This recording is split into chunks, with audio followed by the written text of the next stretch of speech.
Good evening, welcome to the December 1st meeting of the Board of Selectmen. If you all rise for the Pledge of Allegiance, please.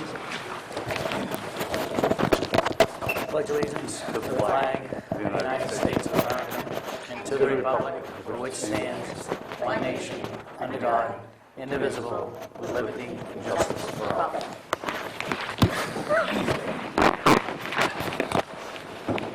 Again, good evening. Welcome for those that are in attendance or those that may be tuning in.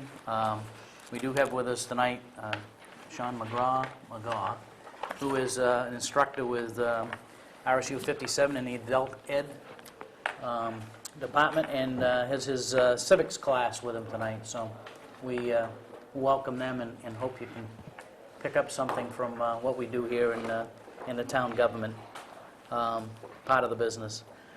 Any other announcements, folks? I think we're all set. Moving on with appointments, we have none this evening. Hearing of delegation. Correspondence, there were none. Get into reports. Town administrators report. Still working on budgets. The deadline for budgets are coming up, and I'm sure the selectmen have theirs all done.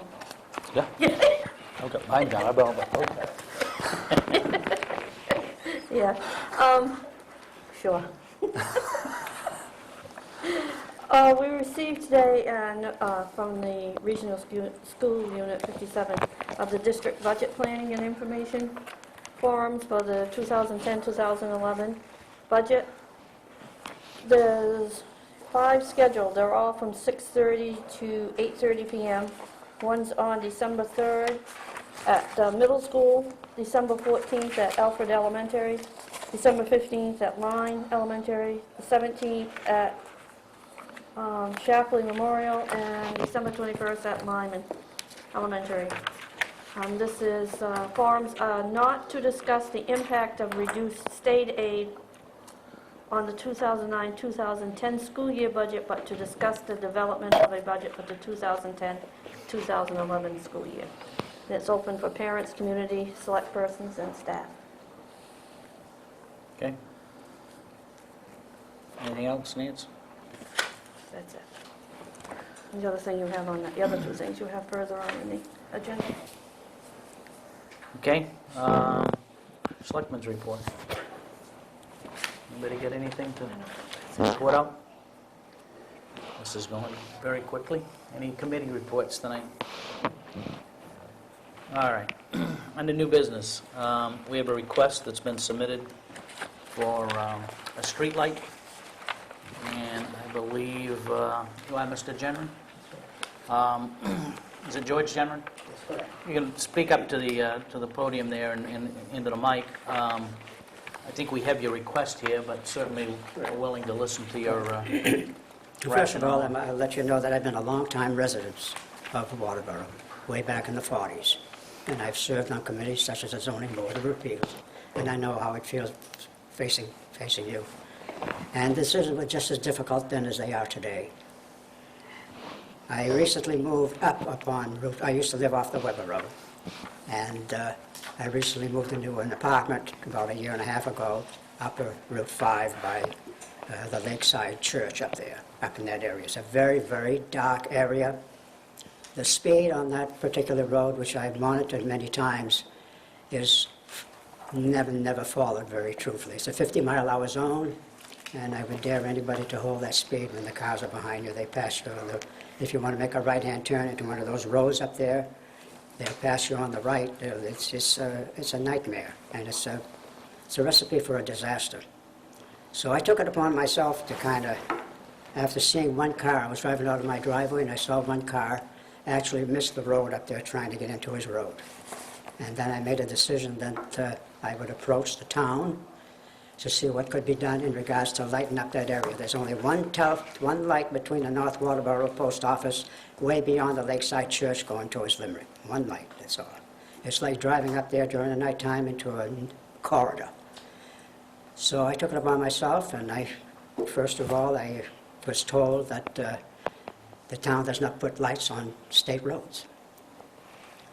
But I was given a telephone number to go to Alfred to find out what the solution what could be done.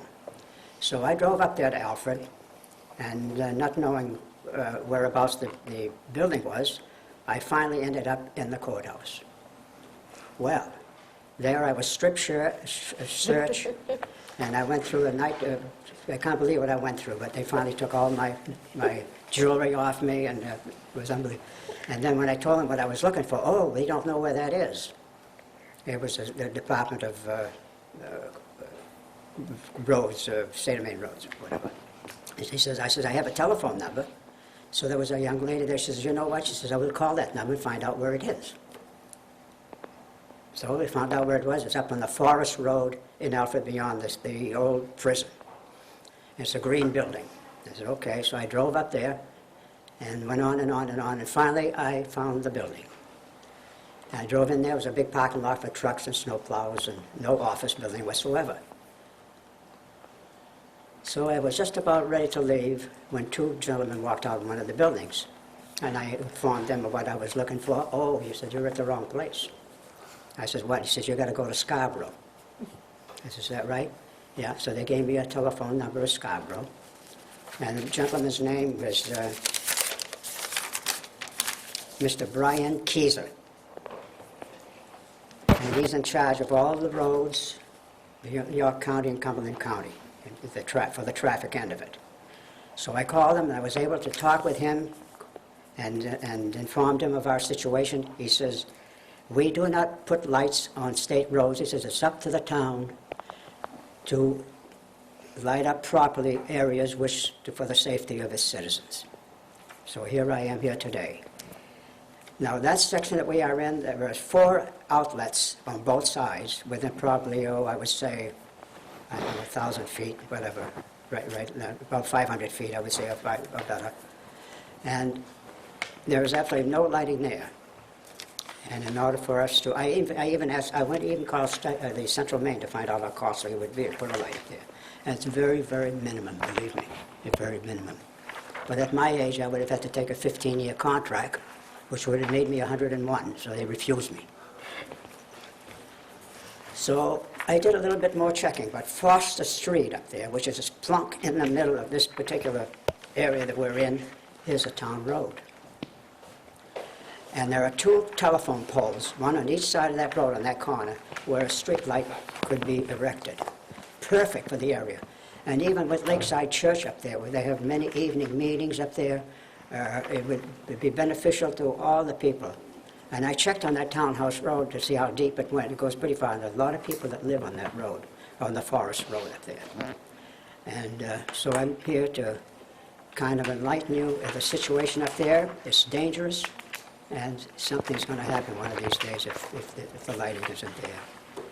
So I leave it up to you to talk it over, but I would just want to reassure you that it would be so much appreciated up there. Not only, I could have brought a lot of people here with me today, but I decided whether to come in before, I'd rather just explain it to you the best way I can and let you make a decision that's right for all of us. Thank you. Okay. Any questions like that? You can answer? Or? No, I think I had a map here, in fact, and I submitted a map of the area.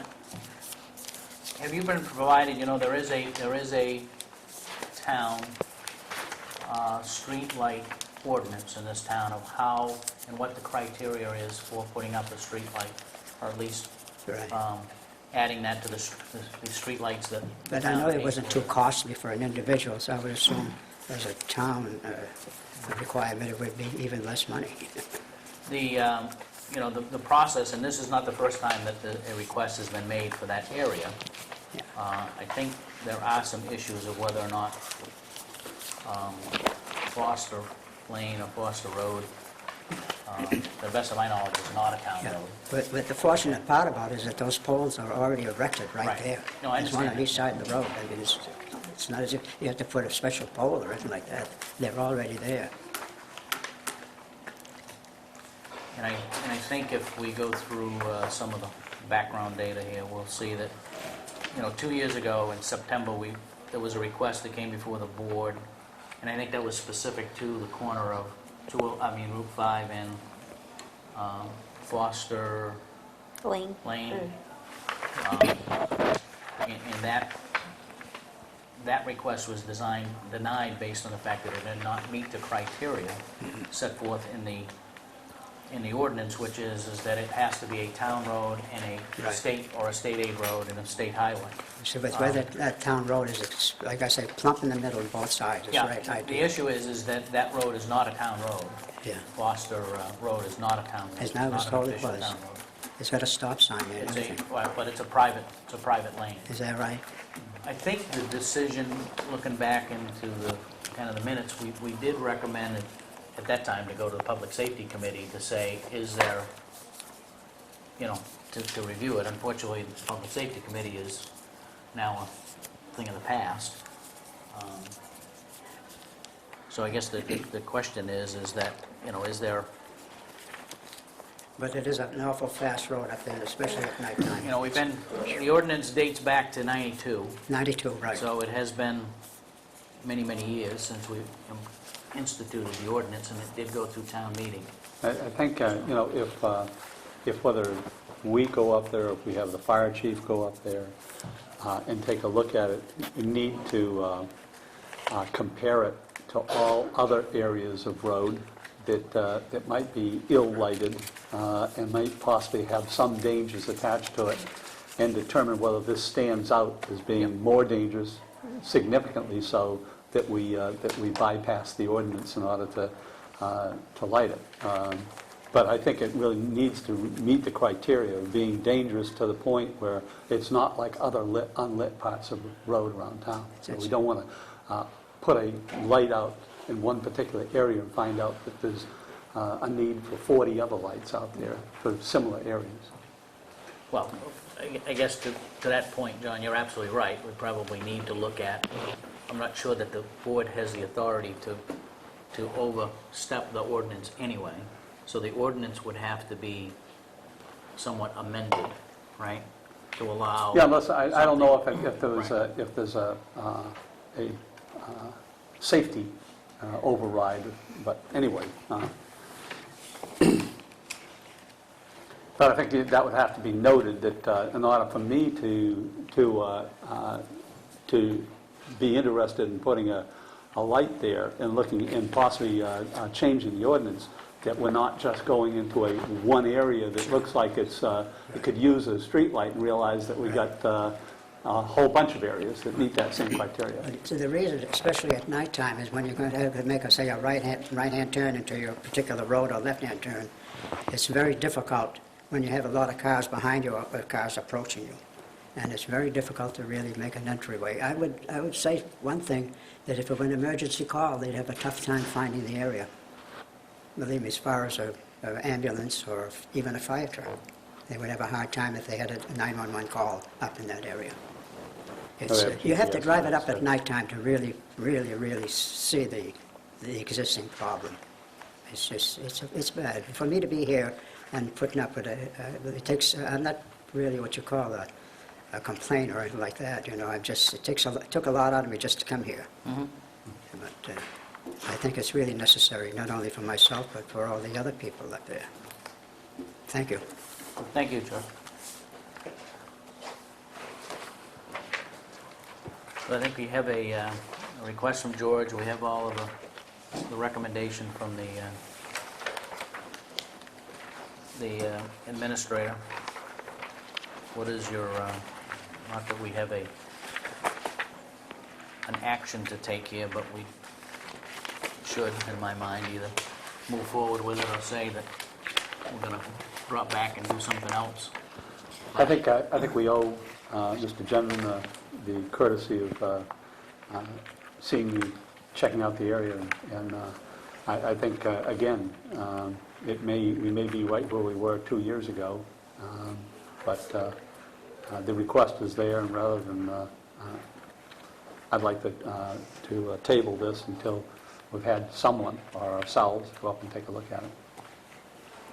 I'd like to further add that I think it's probably appropriate to review that ordinance. We're looking at something that was enacted in 1992, and we're several years away from that point. So the problems or the reasons for the enactment as it was back at that time may not necessarily be relevant on today's standards. So we ought to probably look at that as well. Who would be the best one to look at that? I mean, road review, public safety, the sheriff, I mean, right now, I think it's probably road review and maybe the deputy, right? I would say so as a And, first step. I think that we ought to review it as well. yeah, but I'm just, I don't know that road review is actually the appropriate committee just because they're in existence. We can't, put everything in their direction. I think if we're going to have somebody that checks the area and to see if this is a hazard, it should be somebody that's in public safety, and that should be our fire chief or one of his delegates. I don't think that it's appropriate to send this to road review. well, that's why I'm asking. I don't want to And we don't have a public safety committee. Right, and I so- didn't want to just table it with the fact that we'll have somebody look into it. Who would be Well, the proper? Before I accept John's motion to table, which is going to cut off the discussion here, because I think we're going all around this. Ultimately, it probably does default to the two public safety figures in the town, right, which is the fire chief and the contract The deputy. deputy, right? Yeah. So in lieu of just tabling it, do we want to move that we would have those two investigate and come back to? Yeah, Do we the table table wasn't it? the right word, but didn't want to act on it tonight. Yeah. So the action would be, is to have the fire chief or his designee and the deputy check this out and come back to us with a report, and also compare it to other areas. Yeah, okay. So you're making that in the form of a motion? That is a motion. Then I'd second that one. Any further discussion? Even if they come back and say that it is an area that needs a street light, how are we supposed to go about getting a street light there? It violates the ordinance. I mean, To the change ordinance the is very clear. ordinance. I think, to that end, the only way that you effectively can do that is to amend the ordinance. If you amend the ordinance, it goes back to John's point, I think that they're going to look at other areas and other situations which might not be included in the ordinance, which was, again, it's now very, very dated, but it's served that purpose for many, many years, right? So we actually have two issues here. Right. One, the street light that Mr. Gendron is requesting, that area, and number two, the Recommendation. ordinance. It does us no good to go and have the area checked if we're not going to do anything with the ordinance. I think that those two actions need to happen hand in hand. Well, right, and I guess what I was trying to second maybe is the fact that we have these people go out and check that area along with other areas and come back with a recommendation, not just for that particular area, but But a for... recommendation, should the ordinance Right, be reviewed and changed, right? Right. I think that ultimately is what we're looking at. So you're for- looking at it as in just one aspect instead of two. Yeah, I think it's, if we were to just have, there's been a request from Mr. Genron, I think if you just lay that out and say, does that meet the criteria of the ordinance, the answer to that is no, right? Right. And ultimately, we thank Mr. Genron for his request, but, ultimately, based on the words in today's ordinance, I don't think there's a way around that other than a denial, right? Beyond that, I think there are some legitimate issues with regard to now numerous areas within the community that have been created through development, through other issues, right, in the past, 15, 16 years, that maybe should be looked at and included into the ordinance. I'm not sure how you get that information back, other than poking at it a little bit to say, let's look at a couple of, or multiple areas. Yeah. Rather than just being very focused and saying, well, yeah, we'd like to take care of Mr. Genron, and let's go change the ordinance. I think you have to look at is, if you do it there, and one of the reasons the ordinance exists is that, so you didn't propagate streetlights all over the community. That the town ends up paying, how much a month? 14, 16 bucks a month for? So, And I think we got to take a look at the ordinance, because it's been 15 years, and become acquainted with why streetlights in the first place? You know, what is the function of a streetlight? Is it primarily for pedestrian, because there's pedestrian traffic? And then, looking at that criteria, then we can make a decision is there enough difference in the last 15 years in pedestrian traffic and other issues, the reasons you have streetlights for safety, has that changed enough to change the ordinance? Anything else? So the vote is to have Matt and Contract Deputy review this situation and any others that may exist, Or their opinion. review the ordinance. And would come back to say, yes, we think that there are some instances, or no, the ordinance is sufficient, or, Yeah. right? Yeah, I think there's several things. I mean, you're looking at this area here, but also ask them to compare it against other areas Yeah. and come back with since we don't have a public safety committee, an active public safety committee now, ask those two people to render an opinion here. All right. Everybody understand what we're going to vote on here? All those in favor? Opposed? All right. Item 2, the tower lease, I think is here, ready to be signed. I know, Dennis, yes. excuse me, before we Yeah. move on, Mr. Gendron, do you understand what we're going to be doing? Okay, I just wanted to make sure before he has to sit here through a bunch of other things if he Right. didn't want to. so we will not make a decision tonight, but we'll have some of the folks look at and review the situation. Okay, and we will let you know as soon as we have their feedback. Okay? We'll try not to make you go through that process again, as much as you probably enjoyed the massage over at County. Okay, gentlemen, Good evening. For the record, Chris Chalfie with Mariner Tower and Louis Vitale. What we're here tonight for is when we entered into a lease agreement with the town, as is typical prior to surveying the property and actually choosing a location, we attach a hand sketch. In this case, we did more than just a sketch. During the leasing process, we developed a fairly comprehensive set of plans, although they were still draft. And we attached that to the lease as a sketch. Okay, this is approximately where it's going to go, but the area hadn't been surveyed, the road hadn't been located, and whatnot. So what we're here tonight to do is to add an amendment to the exhibit to memorialize the actual location. So we have the actual location with fall zone setback indicated and all the proposed road indicated on a survey plan, and we've attached that and presented you with an amendment to incorporate that into the lease. So that's... and that I presume is what would be presented to the planning board relative to that's where the actual structure is going to Correct. go. And that's the part of the plan set. So you having kind of a dual role as the landowner and the permit granting authority, tonight we're before you as the landowner. We had a sketch, this is approximately where it was going to go.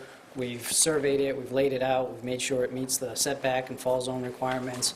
Now here we are, so we just need to swap out those pages, add it into the lease, make sure you're okay with it, and then we go ahead and we submit the whole plan set to the planning board for their review. Okay.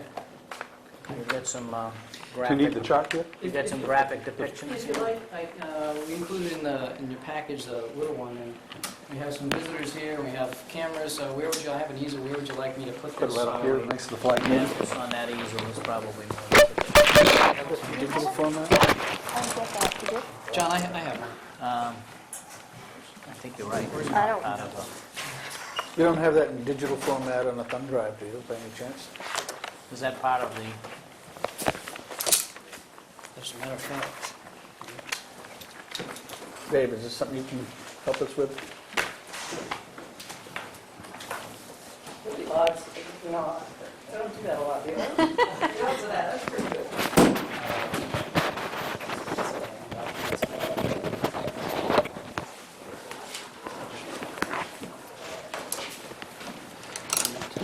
we didn't plan that, just so everybody knows, that wasn't set. But we have a projector, so Okay, good, right above your head. okay, fantastic. Look at this. Get this thing out of here. Laser pointer, I don't have one. oh, we got one of those. You got one of somewhere. You're not dealing with Well, we went on a bunch of rookies, you know. Big cities would be impressed.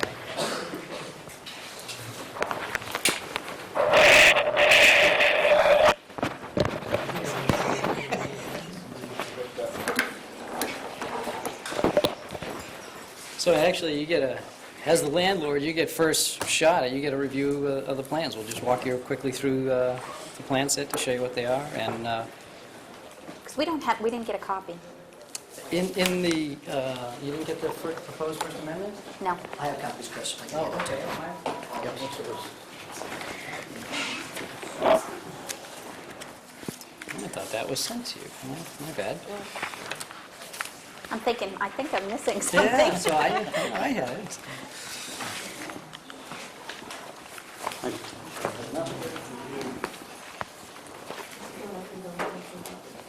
Thank you. So hold up, David.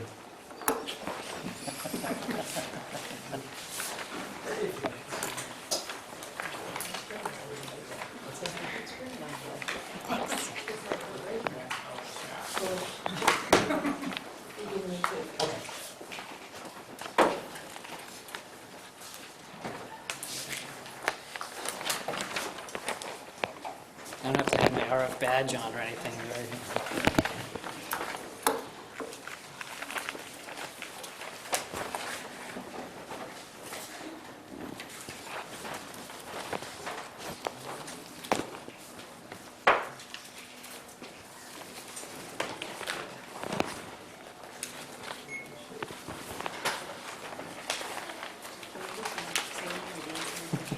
Pardon? In case it's dead space, could you? Oh, you want a little entertainment while we're... Go to commercial break. That's right.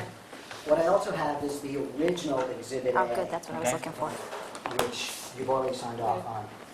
And so this is, as Chris said, standard operating procedure on every lease. In fact, we take a look at item 3 on the exhibit. It says the lease premises is generally described in a crude sketch drawing and description of the site attached here too. Upon execution of this lease, lessor grants the lessee the right to survey the lease premises, with such a survey replacing the rough sketch and being incorporated into the lease. The survey shall control in the event of discrepancies between the rough sketch and the survey. So that's what we're doing right now. We're replacing the rough sketch, which isn't that rough, because we actually had the surveys up there in the original plan. Getting close, huh, David?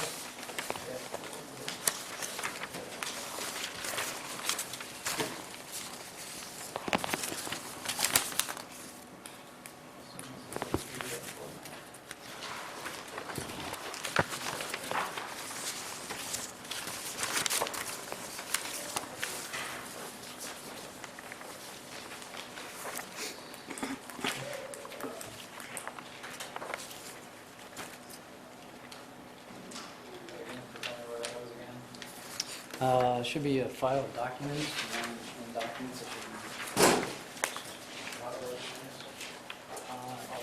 be... Louis, where do you guys stand with the planning board? Are you We're in getting- that process? Yeah, we're getting ready to go to planning.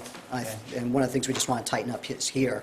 We've got the final survey, and I think we're planning to file probably in January.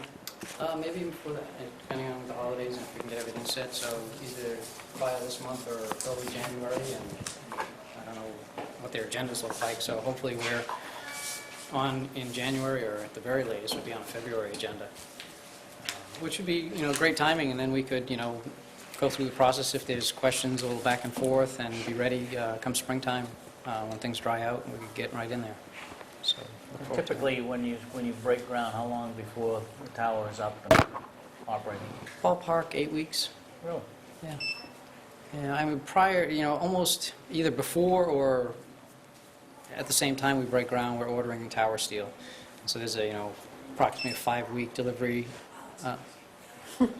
time on the, did you hear the one about?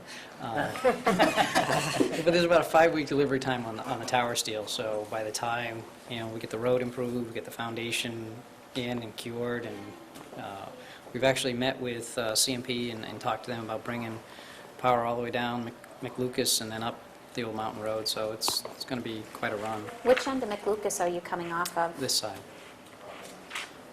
So, yeah, but it's 7,000, 9,000 feet of power, so it's a long run, Wow. yeah. Not shorter from the other end. Second word, David? It's a little bit shorter the other end, except that we don't have rights to the other end because the road was abandoned on the other end. So you're now getting into easements and crossing private properties and whatnot because it doesn't go through anymore. And then there's the other towers and the power that comes off and feeds those towers, but again, that's a private line. And so we don't have the ability to tap into that.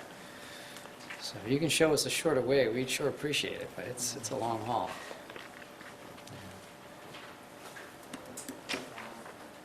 It's about 11 megs. I don't know if that Okay. gives you a problem.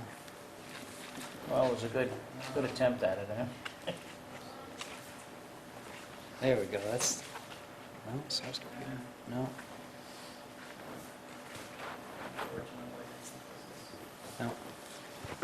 Well, we thought we had, Can I run it right through here? we thought we had the technology. A little advanced, yeah, yeah. Okay.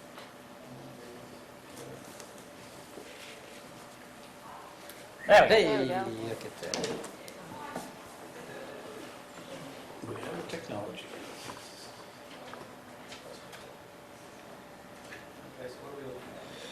Okay. I don't know where you are. You're on. There it is. That's the one that's, you just handed us, right? the one we just handed out. Blow it up, David? We're at 16%, so we can probably boost that.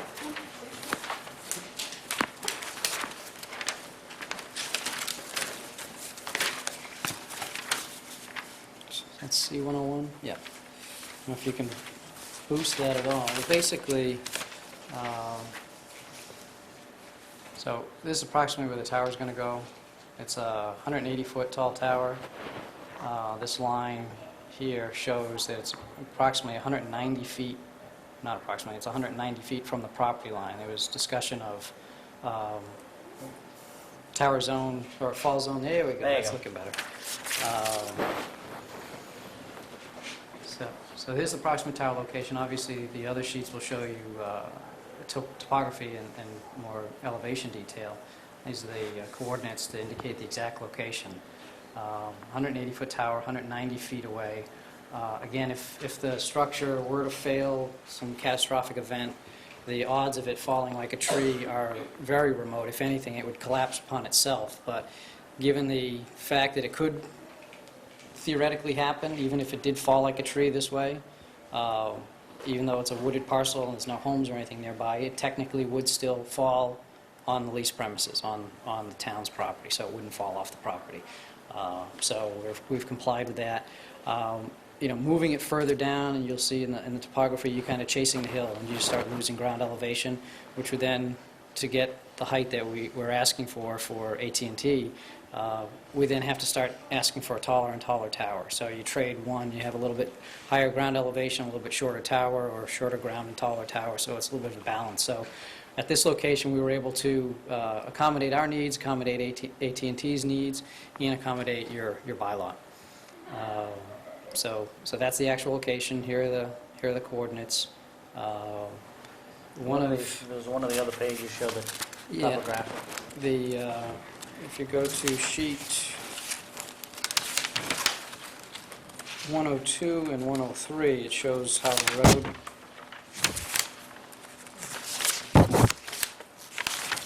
road comes in. Or actually, if you go to sheet 105, the last sheet,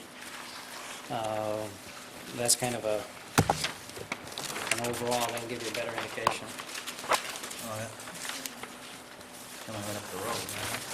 That's a piece of it, because it's so long, it's in pieces. If you can go down to the last page. There you go, that one.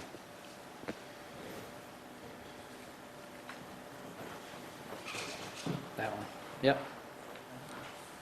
Not responding. Yeah. There we go, okay. Maybe reduce it a little bit.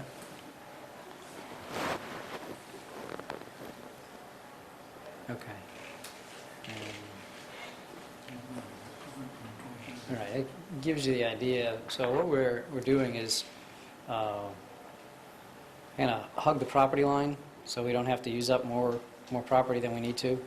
So hugging the property line here, and then turning in here, we'll have a turnaround area, a little parking area out in front of the site. And the site will be more of a rectangle than a square because it is built into the grade a bit. So the tower will be in the center, then the equipment will go around the tower. Power and telephone services will be right out in front. And we're proposing to run overhead poles along the access road and then down the old mountain road and down McLucas. So the proposed access and utility road, that wasn't on the first plan, correct? That's a new? Again, the first one was a sketch that just showed the approximate site location. Yep. It didn't show, you're right, it didn't show the access road because it hadn't been surveyed at that point. So we didn't know how we were going to get up there. But in the original with the lease that was signed off, It did show a road. it gets pretty close to what we're proposing now. Okay. So, and that, again, it's Yeah. tried to hug that property line as much as possible. Here it changed a little bit. Actually, we pushed the tower and the compound further away from the line to comply with the setback. So this little piece is different. Before it kind of came straight in on the sketch that's attached to the lease. There's a fence on the base of the tower. There's a fence around that. The whole rectangle is a fence, yes. Typically put either a 6 or an 8-foot fence with 2 strands of barbed wire, just Right. for keep curiosity seekers out. I mean, if somebody really wants to get in, they'll get in. But most people, if they're curious, that's a good enough deterrent. Again, if the town has a need to get in, we put a combination lock on it. We don't put a key lock. So your fire crew will have a combination. Town manager will have the code, and they can have access if need be. So I do have a reduced set that I can leave with you if you like, of what's on the disc. And Yeah, I guess they have to leave a copy. I mean, ultimately, all of that stuff will be part of the effort that you've got to go through with the planning board. Yeah, these are absolutely going to go before the planning board, but just so if you want to refer to our discussions tonight about that, or if you want to have him drag a copy into your folder, you're welcome to grab a copy. And that's it. Pretty Any other questions, straightforward. comments? Other than a little bit of delay here. I think we got through everything, so. All right, I suppose we have to run this by Ken just to ensure that the language is correct. Nancy, or, He's already looked at oh, it. he already has looked at it, right? Presented it to Okay. Ken. Yeah, yes, he's already approved it. So we're in a position where we could approve and sign off tonight. Yeah, he looked at it, what, 2 weeks ago? Yes. Maybe? Yeah. Doug, did you see all of this? Just this. So this is, and again, this is kind of the last piece that's, keeping us from filing with the planning board. So as soon as we get through here, then we'll go ahead and wrap up the application and go ahead and file. Okay.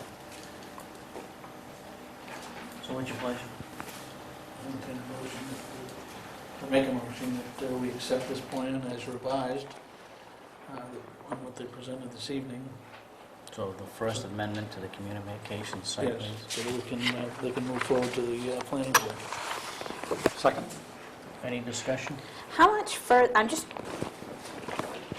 these are small, so I'm trying to do this in my head because I know the lay of the land. I'm just trying to figure out how much further down the tower is from the proposed site, because part of the, having it up here was so that the rest of the land was open because it is going to the land trust and for their use. So I'm just trying to, it doesn't look like much.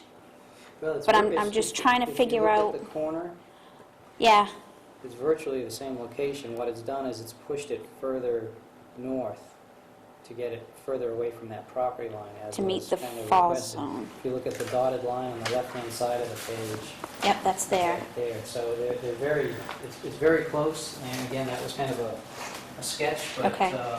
if you recall, kind of the back and forth, Tom had asked us to put together some more detailed plans than we typically do, and so you ended up with a fairly comprehensive sketch in the lease, whereas oftentimes it's just a sketch. And the proposed road is now hugging the property line more than in the first sketch, A little bit correct? closer, yes, Okay. a little bit closer. So that's a good thing. Yes. Okay. That's it, thank you. Okay. Anything else, Doug? I just wanted to know if the base elevation had changed. If the elevation of the base of the tower changed, you were given an elevation on the previous plan. It's close. It's like 970 was originally proposed, and I think it might be 990 now.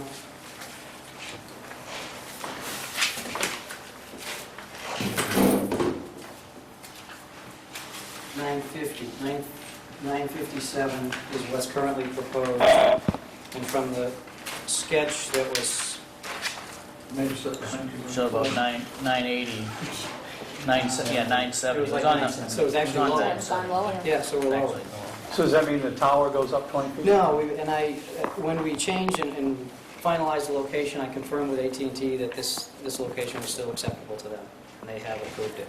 So it has actually gone lower. That was our only real,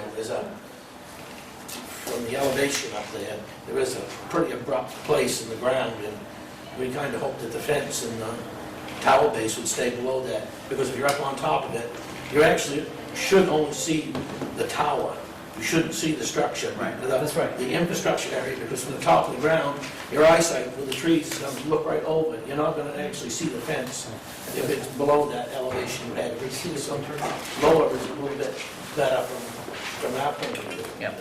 Yeah, it's funny you say that, because our engineer found those spots, and, as engineers, they loved it. So, can you slide that up the screen a little bit? To give the, okay, so it's off the screen a little bit, but there are, no, the other way. So, it's off the plans, you're good, you're good. The knob you're talking about, one of them comes off the property, goes in this location, and then there's another knob up here. And so when our engineer was up there, they laid it out. They said, oh, here's a beautiful spot right here, and there's another great knob right there. I said, well, we have to stay at least 100% of the tower height away from the property line. I said, well, but this is a really nice spot. I said, that's great, but it doesn't comply with 100% setback. So we went back and forth and had several different variations, and that's how we ended up here. It's a little bit lower than we had picked here, but the original location that you point out was a little bit too steep, and we'd be cutting into that, so we dropped it down a little bit. So we'll have to cut into the hill a little bit, but not quite as much as where it had originally been kind of guesstimated. From your original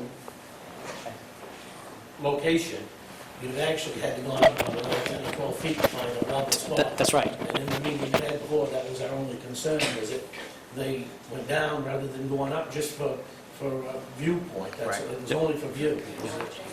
Yeah. Down there is going to be much better. Good, good. Any other questions or comments? Majority to vote. All those in favor? Opposed? We're all set? Do we have the original copy? Do you have an original? Well, those are already the originals.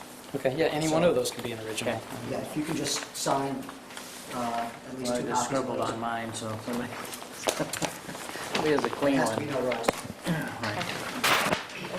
I don't know of any notaries in the room. Yeah.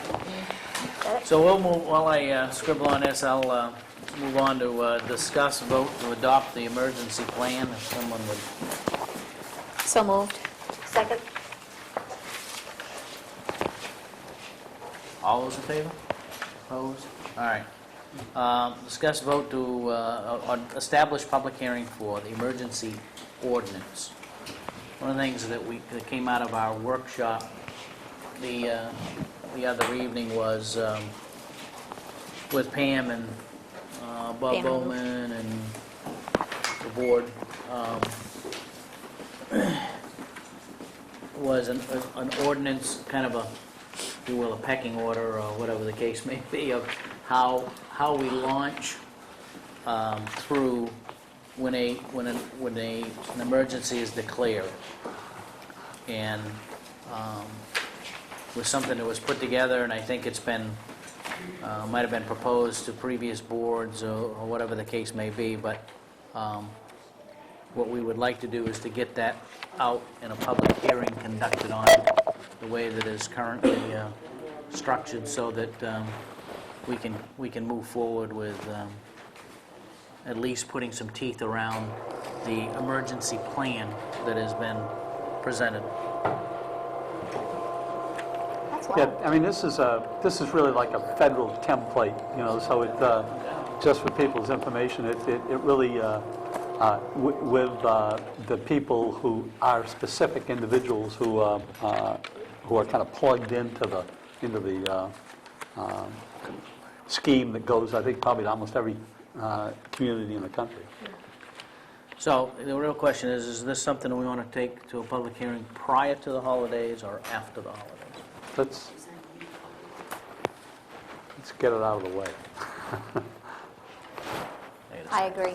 Yeah, I think so too. So pick a date. 2 weeks out, is that? You can do it right before, She has to publish it at least 7 days, so it's gotta let's be, see, we got can't be any sooner than, 15th of, I say as soon as Pam can get the notice out and whatever she needs for Okay. time.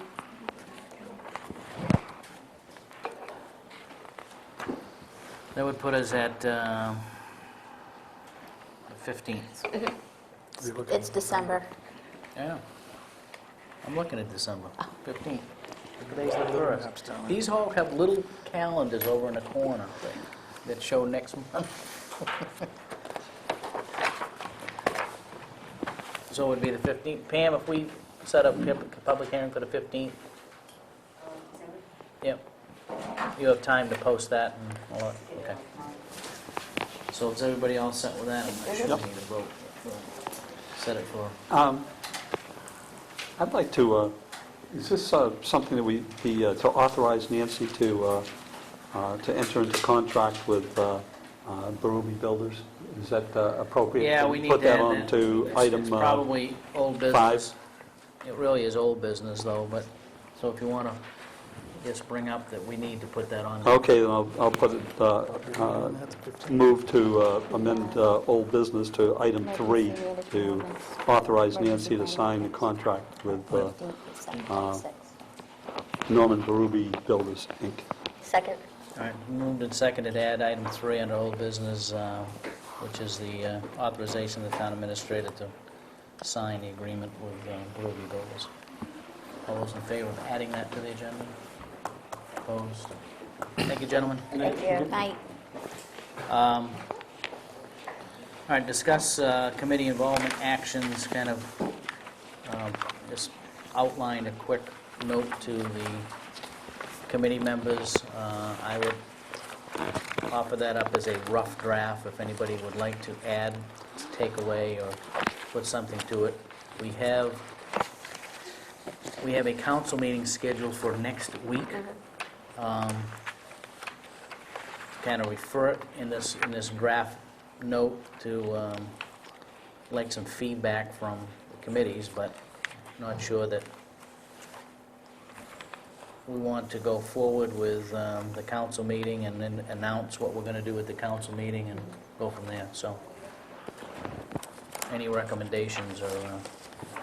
I think this follows the points. I just, at this time, you know, if we're going out 3 or so weeks or 4 weeks in advance before, 3 weeks in advance before, 4 weeks maybe, before we start these, that we can just actually give it, assign a date and expect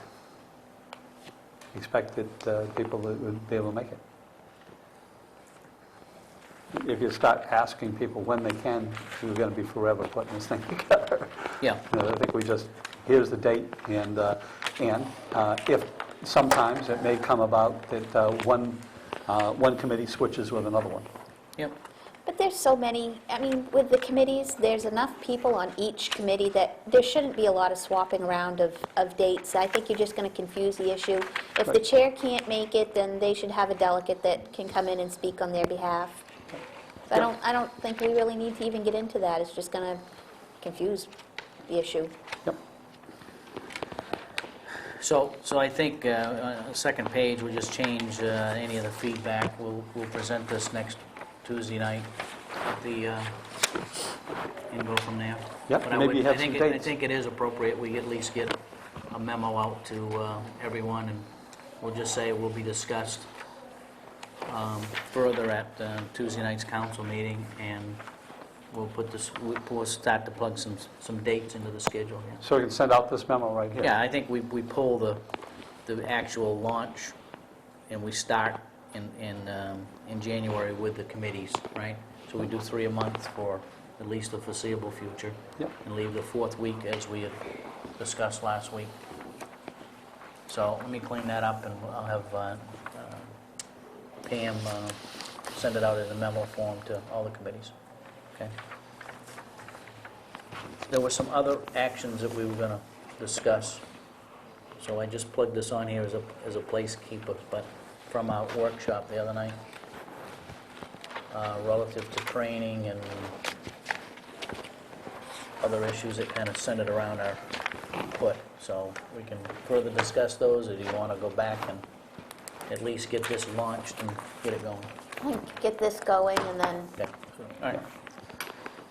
but maybe depending on how many committee members we have here next week, it might be nice to get some input during the council meeting as to ways that other committee members think we could increase volunteerism on town committees. It'd be nice to hear that from some of the committees, Yep. rather than just, we're always sitting here thinking it up. So maybe part of the memo that Pam puts out could just be a little line in there about, we'd like your input about volunteerism and ways you can suggest, and maybe somebody will come in with some ideas. Okay. We'll add that. All right. Under old business, review updated Parks Ordinance. We just, as we all know, we just approved this. And we got some feedback from the legal folks. So what is your pleasure here? We kind of like, I don't think there's any significant, although I'm not a lawyer, but I don't think there's any significant issues, right?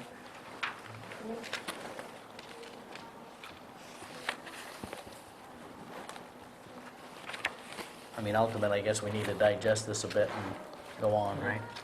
So why don't we move on and bring this back at maybe in a couple of weeks? I don't think we have any pending emergency. We got to go alter or amend it immediately, so give everybody a chance to kind of digest what Natalie has plugged in here.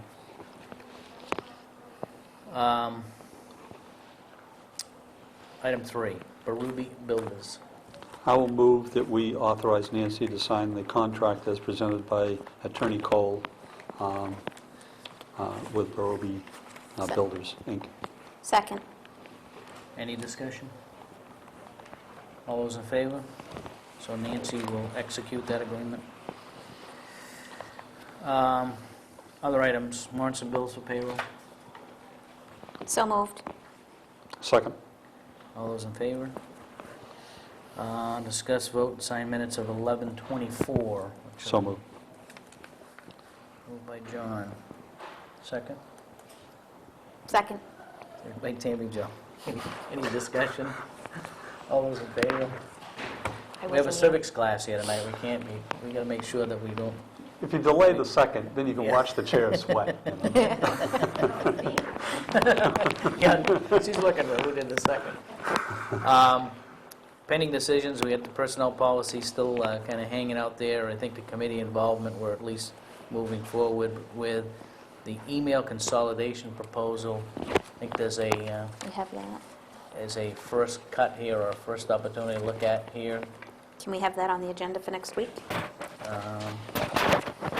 We can certainly do that next week as council meeting, but we can have that as well on the agenda. And the personnel policy will be completed by Christmas, Pat said today. Okay.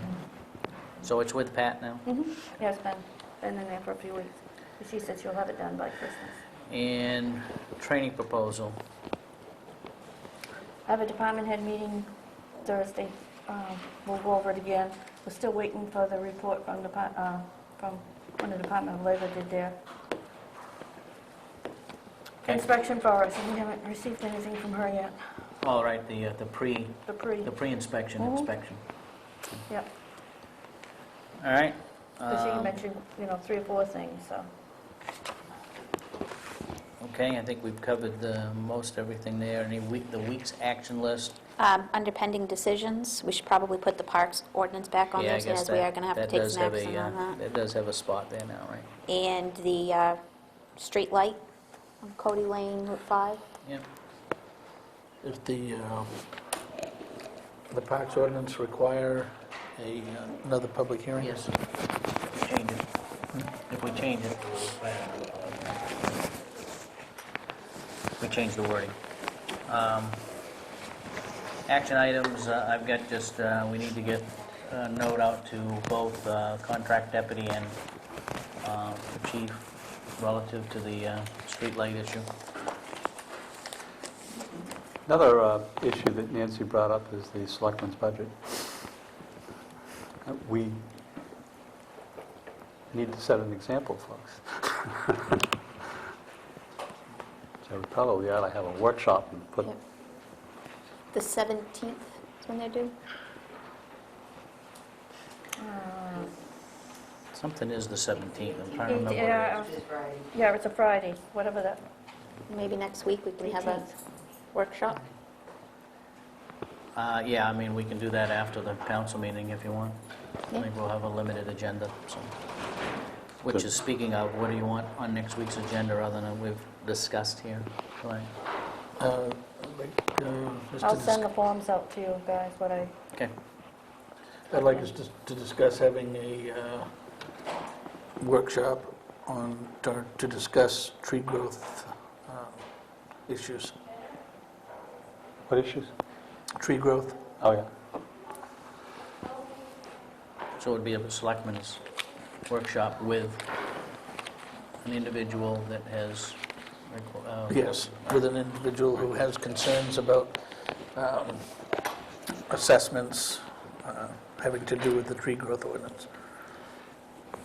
So we'll plug that on next week's agenda to set that in motion. Okay, so, David's questions for expanded email, he's got nice, clear questions, so we ought to be able to answer those. yeah, that will be, it's a pending decision, but we'll move it up to old business as well.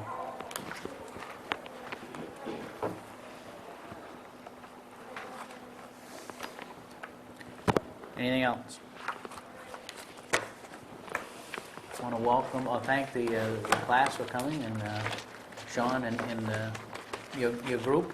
I hope you get something out of this. It's a little bit cold coming in, saying, well, what are they talking about and all of this, which is tough, but also want to welcome, as usual, our representative, whom your class should have a discussion with, Representative Joe Wagner, who represents the district in Augusta, and is our representative. Anything else? I would entertain a motion to adjourn. We need to, you should go through the reminders. Oh, I'm sorry. Reminders. You always have... I have to remind you for the reminders. Remind me for the reminders. Wednesday, the 2nd, 7:30, tomorrow morning, at 7:30, WAB Business Development meeting at the Town Hall. Also tomorrow at 7:30 p.m., Planning Board meeting in this room. Thursday, the 3rd, 4 p.m., Economic Development Committee, Town Hall Annex. Also Thursday, the 3rd, is a meeting in this room at 6:30, I believe, workshop with the library, Friends of the Waterboro Library. Yes. Okay. Monday, the 7th, Water District Trustees at the Town Hall. The 8th, Council meeting, followed by Selectmen's meeting here in this room, WAD, we kind of get into a repeat with the same thing on the following week, right? Road review is the Wednesday the 9th at 6 PM, and land trust is 7 PM the 9th as well. I believe the transfer station committee is meeting as well next Monday night in this room to go over what Cumberland, or North Yarmouth, put together for a plan North Yarmouth. of, North Yarmouth, of moving their town to mandatory recycling, et cetera. So we're going to look at that on the big screen, David, so I'll get with you to see what we've got to do. Also mentioned, tomorrow night is the York County Budget Committee meeting at the Alfred Superior Courthouse at 6:30 PM. Tomorrow night, they're going to be reviewing the district attorney and the sheriff's department budgets, and this budget committee is actually encouraging public comment and are going to be allotting time during each one of their meetings for public comment. The only other thing that we didn't mention, but the town planner did let us know early or this evening, that it looks as though our new business venture in town, How and How Technologies, who is now occupying the old architectural glazing building, is evidently will become owners of that building prior to the end of the year. Looks like that is coming to closure sometime just before the new year, so we look forward to having them as a member of the community. Anything else? Now I'd entertain a motion to adjourn.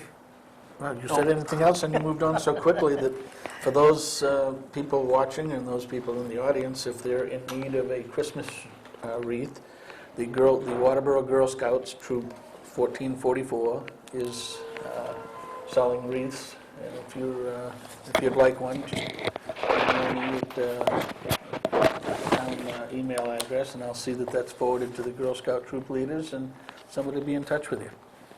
They hand decorated them themselves, and they look very nice. Mr. Chairman. I'd entertain a motion to adjourn. Second. All those in favor? Thank you, and good night.